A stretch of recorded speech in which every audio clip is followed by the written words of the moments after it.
What's going on? What's going on, Earnshaw Radio? Make sure to follow us on all of the social media platforms. We are everywhere on BFA Sports, all of them. Text the show, 856-240-0895. If you want to jump aboard, also leave a comment. Drop a comment on if you're watching on YouTube, X, wherever you're watching. Drop a comment, get into the conversation. We're going to have a good time tonight. This podcast, this show, this stream is powered by BFA Sports. So make sure to follow at BFA Sports. Subscribe on YouTube as well. Check them out and have a good time with all their content. They do a great job. We love Doug and the whole crew over at BFA. But we got a lot to get into tonight. A lot to get into. Just continuing to come off that awful, dismal display of Friday, Black Friday. The Philadelphia Eagles fall to the Chicago Bears. And my goodness, I feel like I just continue to come on this show every single week. It's just like every week now. Every week. We're going to talk about the offense. Kevin Patullo. My gosh, does it get exhausting. You got to talk about the radio, talking about it on podcasts. I mean, my goodness. Can we catch a break? Can this offense do something? Oh, Sirianni spoke today. Nothing really encouraging. I mean, for the most part, not a ton there from Nick. They're evaluating everything, you know. And who knows? Like we talked about this on the radio. I want to hit on Kevin Patullo and Jalen and Nick Sirianni and the offensive line. We'll talk about all of it. And I'm sure you have some thoughts. Leave a comment what you think the offense. Will they figure it out? Will they figure it out, or is it 2023 and 2025? I mean, that's the question. That's the question. Is the offense going to find a way somehow, some way? I mean, the problem is, and there's plenty of problems. There's plenty of blame to go around. Everyone has, something to say. Oh, it's this, it's that. It's everything. It's everything. Everyone has a piece in this disaster. Everybody. Whether it's Patullo, whether it's Sirianni, whether it's Jalen, whether it's the offensive line, whether it's the run game, whoever, you can blame anyone, and you aren't really wrong. That's the problem. Everyone wants to pick one person, this guy, that guy, something, someone. It's not. It's the culmination of all of it to make the perfect storm. That is the issue with the Eagles offense. However, with that being said, a change needs to happen. It has to happen, because if you continue to do what's the famous quote? The definition of sanity is doing things over and over and over and over again. The Eagles keep trotting this out there every week. It is going to be 2023. It's going to be worse than 2023, and they're not going back here. I'll tell you that right now. They're not going to head to San Francisco this year. They're not. No shot, no chance. They will be losers again.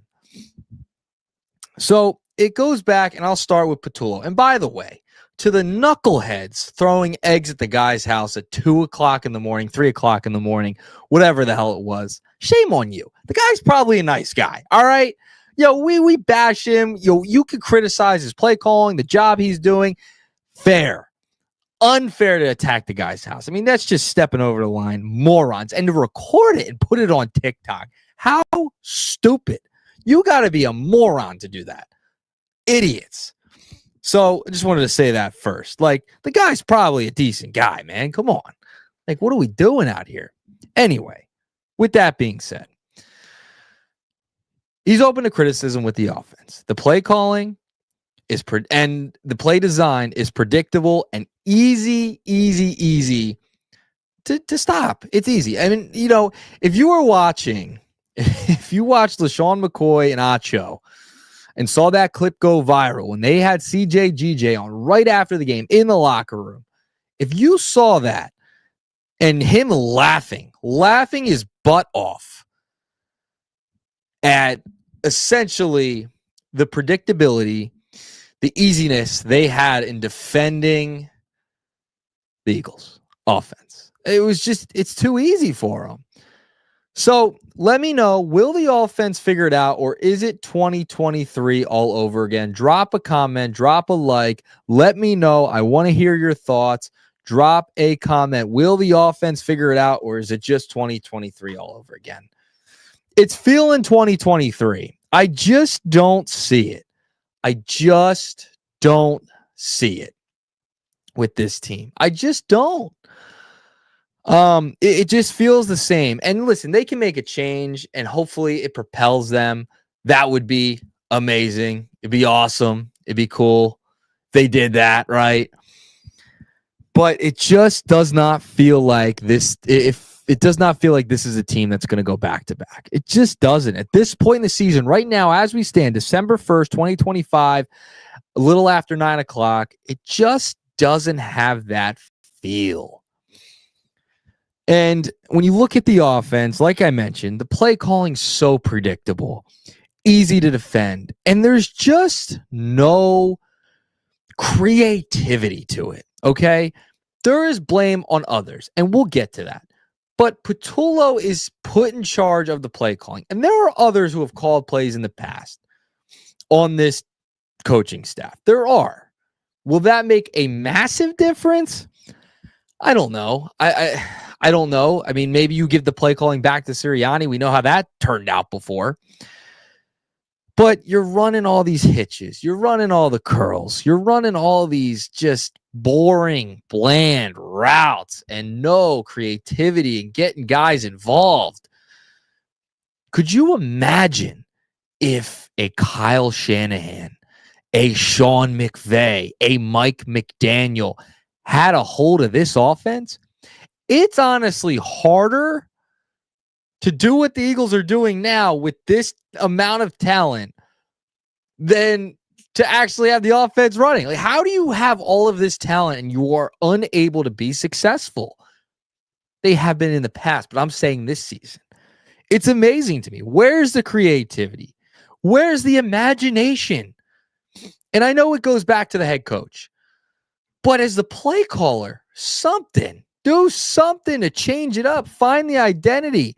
And I know it's tough when you don't have a run game that's stout. I get that. Steen and Dickerson, the interior of the offensive line, has not been good. They are top 10 in pressures given up this season. Top 10 in the league for offensive linemen. Not good. Not good. I believe Steen's 4th and Dickerson's 9th. Excuse me.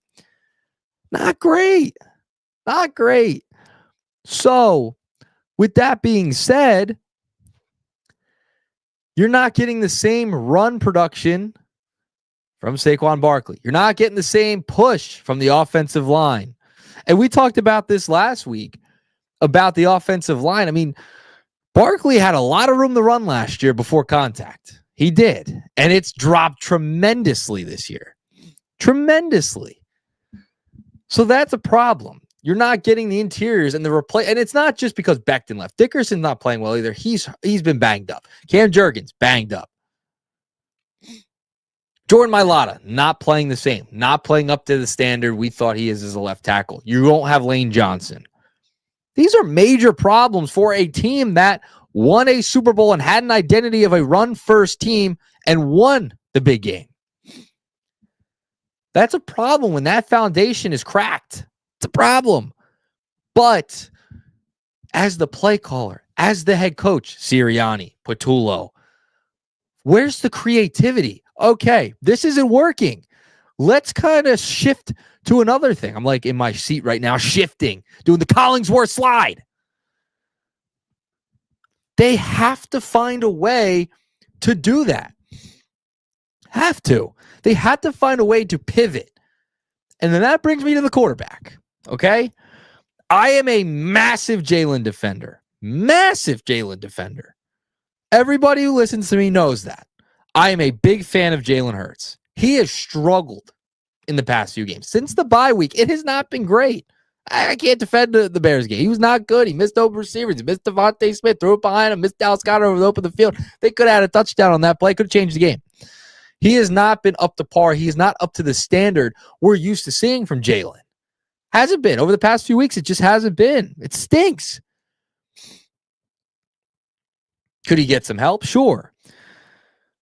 It irks me to see some of the reports that he wants a bland offense. He doesn't like motion. He doesn't want to do this. He doesn't want to do that.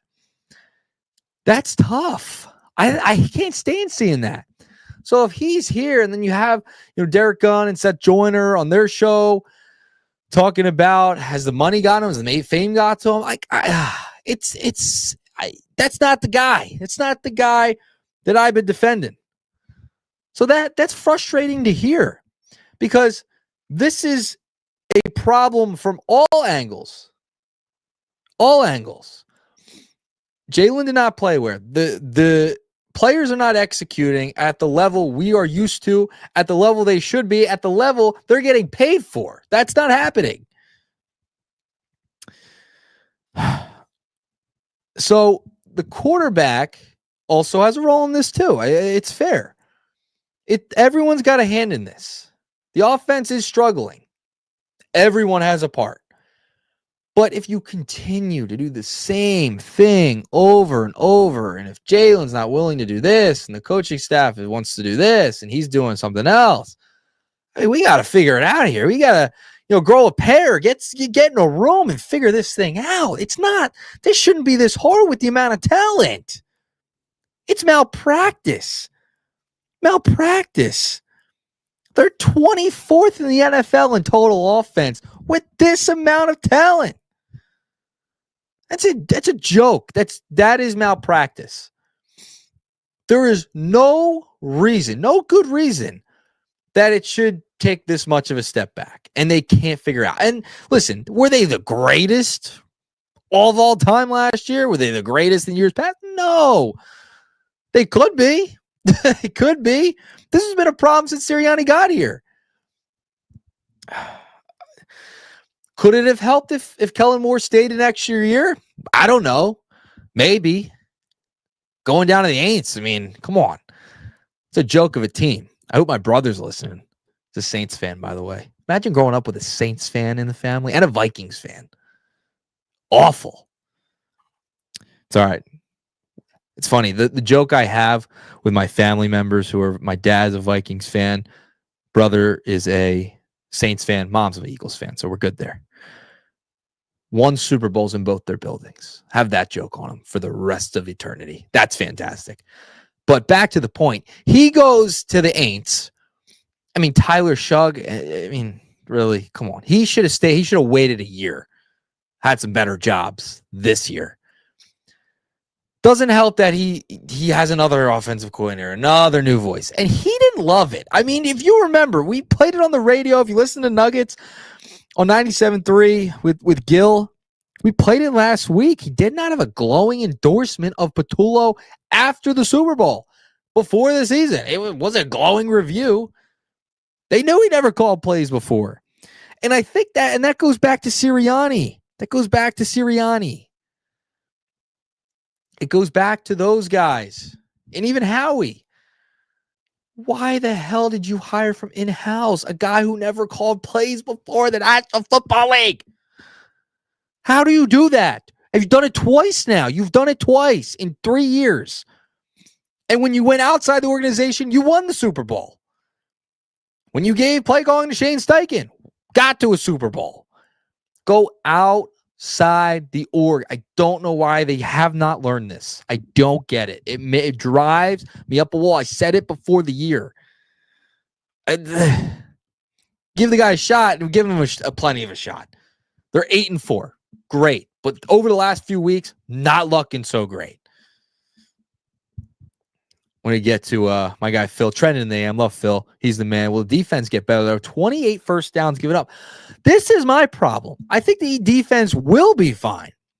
When your time of a possession versus the Bears is literally cut in half from what the Bears is, and you're barely on your offense, barely on the field, and you're setting the defense out there, you're going to get a little tired, give up some first downs. 20 minutes was the time of possession. 20 minutes, 42 seconds was the time of possession for the Philadelphia Eagles against the Bears. Big problem. The Eagles can't convert on offense on third down. So you got to send the defense out there. Those big boys are going to get tired real fast. We all watched Chip Kelly's offense. We watched that for years. That was a nightmare. Defense was on the field like all game. Does not work in the NFL. Does not work in the National Football League. So because the offense stinks, the defense is now showing some cracks. It's not like Caleb Williams was fantastic on Friday. It's not like the offense was amazing. But guess what? They had 2 100-yard rushers. 2. The hell? The hell is that? So, yeah, the big boys up front, the front 7, they're getting a little tired. Keep sending them out on the field. They're going to give up 100 yards to everybody. I mean, DeAndre Swift's a good player. He was here. We saw DeAndre Swift's a nice player. To have 2 and his backup having 2, both of them running for over 100 yards? Are we serious? It's a joke. But it stems from the offense being awful. Awful. So it stems from that. And, you know, you're sending like guys like Calcaterra out there who can't block. Like, it's just stupid stuff they continue to do over and over again. Where are the RPOs? Are you running more inside runs with Saquon? Something. But the offensive line has not been good. That's been very much an issue. But if you continue to trot out the same thing every week and think it's just going to get fixed, those guys don't look motivated. That team does not look motivated. The only guy that looks motivated is A.J. Brown in dead time. Like, getting empty stats at the end of the game. That's when A.J. Brown looks motivated. The stupidity of going for 2 at that point in the game, I can't stand it. I don't want to hear from the analytics people. I could not care less. The feel, you got to have it. And sports is getting to a point where it's just all numbers. Let me look at my piece of paper. It's part of the world now we live in too. But let me look at my piece of paper. There's no feel. That was another dumb decision. You go down, like if you get it, great. And I get the idea, but it's just malpractice, in my opinion. You want to have a shot. You have the momentum. And A.J. Brown said after the game he doesn't believe in momentum. BS. Momentum's a real thing. I don't care what anybody says. Momentum, feel. We were screaming and hooting and hollering when the Phillies would do some stupid stuff and Rob Thompson would pull a guy in this situation and that because the numbers say this, and there's no feel. That you got to have a feel for the game and where you're at and building off momentum. It's a real thing. That doesn't happen. So, with all this being said, a lot of problems. Everyone has a piece of the pie of the problems on the offense. Now, Nick Foles on his podcast, and I talked about this on the radio today, brought up an interesting factor that Kevin Patullo has spent much of his time in the booth, up top, upstairs. Now, I want to preface it with this. I am someone who is on the fire Kevin Patullo train, or at least relieve him of play calling duties. I am on that train. I am with those people who want to move on from KP now. I am there. I was there weeks ago. That's where I'm at.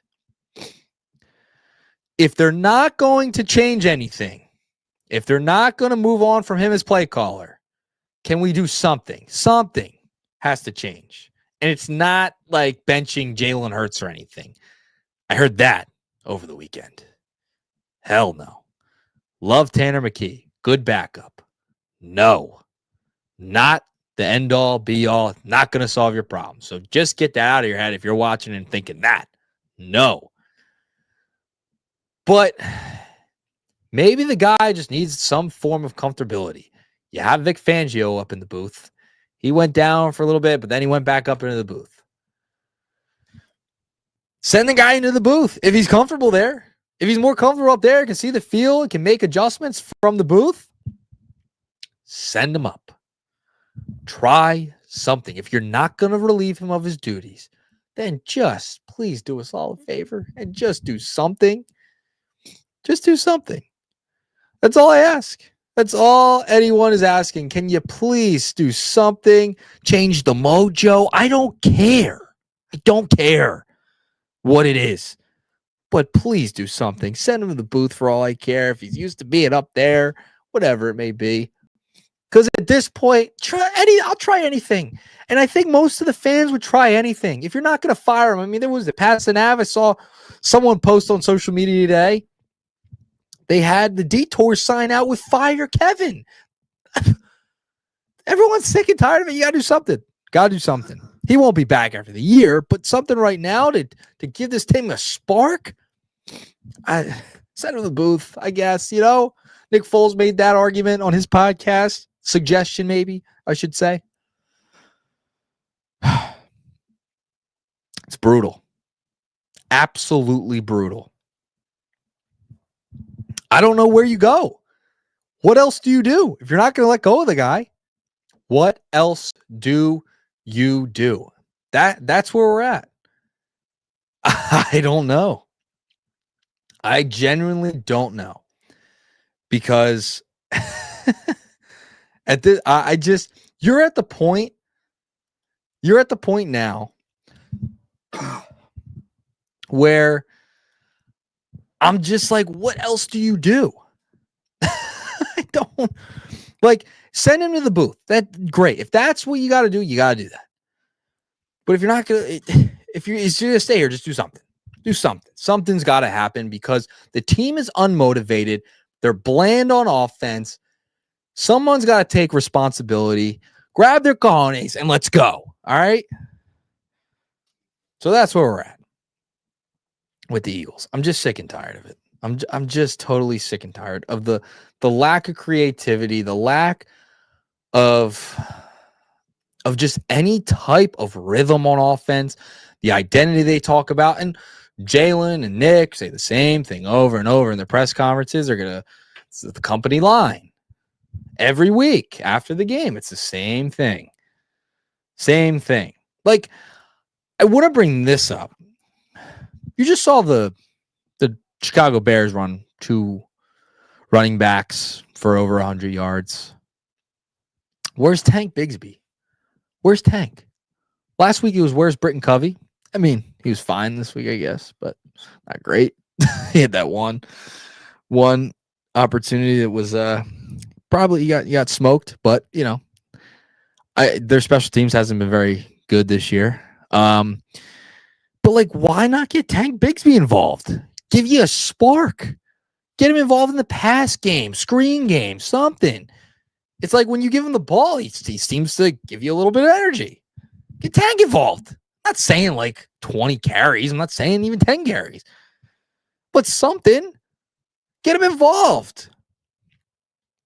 They have not done that. Have not.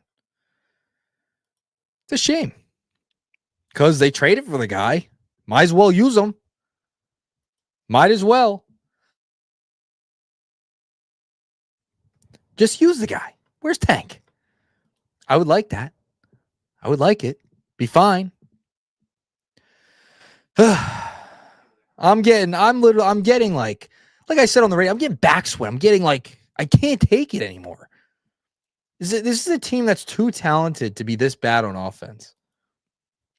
It's just way too talented to be this bad at this point. Time possession, awful. Quarterback, not playing good enough. Play design, stinks. Play calls, stink. Where's the adjustments? Where's the energy? Something. Nick, shave your head again. All right? Something. But it falls to the head coach. Like, this is his offense. He's the offensive guy. It's fascinating to me. Fascinating that they can't figure it out. It's got to be so much harder to not figure it out with this much talent. It's got to be. It can't be that hard. I know Puka Nacua is getting 20 like receptions every week. And A.J. Brown should get 20. Scheme them open. Bubble screens, this, that, slants. Oh, Jalen doesn't want to go over the middle. That's the reports. What are we doing? Get comfortable or get a little uncomfortable. at this point. That's what they need to do. Although everyone, Jalen, Nick, Kevin, KP, everyone, get a little uncomfortable. Find a way. It's ridiculous. It's ridiculous. All right. With that being said, let's go to the Sixers. You know, it was encouraging to see Joel out there play season high 30 minutes. Very encouraging. Good stuff. Talking to a buddy about that. It's great. Also, a little concerned, Tyrese Maxey playing all these minutes. Leading the league, 40.7 minutes per game. NBA high. It was nice to see a starting lineup of Embiid, PG, Barlow, Maxey. It was cool. It's fun. Go back and forth the injury designation. Embiid won't play tomorrow. So not a back-to-back, but he will not play, unfortunately.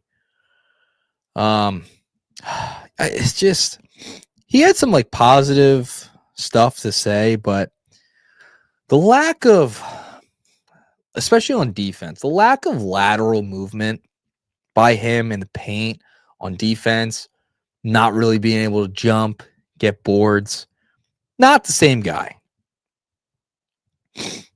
And that's okay. Like, he's still a really talented player when on the floor. But it's clearly Tyrese Maxey's team. It is at this point. This is his team to lead. And the other guys have to fall in line. Now, but the problem is everyone's hurt. We go back and forth. Oh, he's out. Actually, he got upgraded to questionable. How's he feel today? Like, it's so exhausting trying to figure out who's playing tonight, who's in the starting lineup tonight. They were out 2 hours ago. Actually, got upgraded an hour ago to questionable. And I feel bad for Joel because the guy wants to be out there. And he talked about it post-game yesterday, like regarding him wanting to be out there, but the body just is not letting him. I mean, I'm in the camp. I've been in the camp, especially in the past, of just letting him go and just sit until after the All-Star break or something like that, to that effect. Glad they don't have to play NBA Cup games and hang a stupid banner for that stupidity. But like, it just, you feel for him, and we're getting to a point where everyone's in and out of the lineup. Edge comes out. They're relying a lot on Tyrese Maxey. He's played a ton of minutes. And I want to see guys play every night and play a lot of minutes. You're paid to do that and, perform. But it makes, in today's NBA, it's just different. And it makes you wonder, like, where's Tyrese Maxey going to be, right? Like, it's playing a lot, man. You're carrying the load. He's doing a great job, and they're competitive. It's nice to see them that they're competitive. But, man, and Joel said he felt bad for him because he's been there. He knows carrying the load is part of being a Philadelphia 76er, honestly, in this era. But the injury designation saga continues. And Maxey's playing a lot of minutes. Embiid's in. He's out. Paul George, I guess, is kind of back. McCain, you saw a little bit better. Weird game against Atlanta on Sunday. But the Embiid thing is just getting back to normal. It's like back to normal. Like, oh, yeah, he's questionable tonight. Actually, he's ruled out. Actually, he's out tonight, but he's going to be questionable an hour before the game. It stinks, man. It's like the guy's one of the most talented athletes, basketball players I've ever seen. He plays the game like a guard at his size. It's insane what he can do. But you're not seeing the defensive side, which really elevated him. You're seeing a lack of movement. The other knee's bothering him. And I'm cool with him taking a step back. Like, it's fine because you have all these other pieces. And it's the guards are running it. But they can't rebound. Like, he can't rebound, and they can't rebound. That's a huge issue. So it's I'm just, I don't even know where I'm at right now with the Sixers. Love them. If you know me, Big Sixers guy. Love basketball. Love the Sixers. Just, you're at a point now with Joel. It's like we're back to square one. We're just back to the repeating process, no pun intended, of how's he feel tonight? Let's just take it day by day. And it's concerning. I know it's only December 1st, but let's see how the next month or so goes after Christmas, after the break. We'll see how that goes. And then you can kind of make a kind of more of a clear idea of where this team's heading. That's kind of where you're at with Embiid. All right. With that being said, I'm going to wrap up the show. I'm going to eat something. A couple minutes. I'm starving. I haven't eaten. I wasn't hungry earlier, but now I'm getting a little hungry. But my announcement, I appreciate all of the kind words from everybody over the past couple of days. Very cool, to say the least. I'm very excited. I am joining 97.5 The Fanatic, producing, going to do some on-air stuff. So we're doing a bunch of different things there. So I'm very excited. I've started already. Did the Flyers game over the weekend behind the scenes. So that was really fun. But everyone's been so kind, so nice, getting there, meeting everybody. It's been really, really cool, to say the least. So I'm ecstatic to be there. I'm grateful for the opportunity, and I just can't wait. I love talking sports. I love radio. It's my passion. So I'm very, very much excited to continue to get rolling and get acclimated over there. So I'm not changing really anything else. Still at WDBK. It's my day job, running the college station, my alma mater, which has been so much fun over the past couple of years. So I'm still there during the day, and I will continue to contribute 97.3 Down the Shore. So just adding this to the docket, and you may say it's a lot on your plate. We make it work. We make it work. So I'm really excited to join. Been a dream to work there. So really just can't wait. Can't wait to keep it rolling, keep growing and getting better. And it's gonna be a lot of fun. So I'm excited, and everyone's been just so awesome. So awesome there. Everyone's been so nice. So I'm thrilled to be there, and I can't wait. It's gonna be a lot of fun. So stay tuned. I'll be posting when I'm on and things like that. So just trying to get acclimated right now, to say the least. But yeah, just absolutely ecstatic. So thrilled. Can't wait. Oh, we're gonna have some fun. To say the least. So it's gonna be awesome. So thanks everyone for all the comments and the love over the past couple of days. It's been pretty cool to see, and hearing from people DMing me, texting me, and on social media has been really, really cool. So thank you again. I don't take a lot of time to ever really do that. I'm so locked in a lot. So it's been really cool. So thank you to everyone tuning in tonight and going forward. It'll be a lot of fun, and we'll talk soon. Hopefully, maybe the offense shows up. Justin Herbert, one-handed Justin Herbert. He's got surgery on that left hand, fractured it. It's pretty crazy. He might play if the Eagles lose to a broken-handed Justin Herbert. Guess what? It's gonna be a show next week. It might only be 10 minutes of a rant, and then I might be out of energy, and we'll be done. So there we go. All right, everyone, have a great one. Enjoy the rest of the Flyers game, even though they're getting shellacked. I think there's a couple minutes left. I should probably just turn on Monday Night Football. So won't even bother with that. So thanks everyone for tuning in. Nerd Shaw Radio, BFA Sports. Make sure you subscribe, like, share, follow. We'll talk soon. See ya. Peace.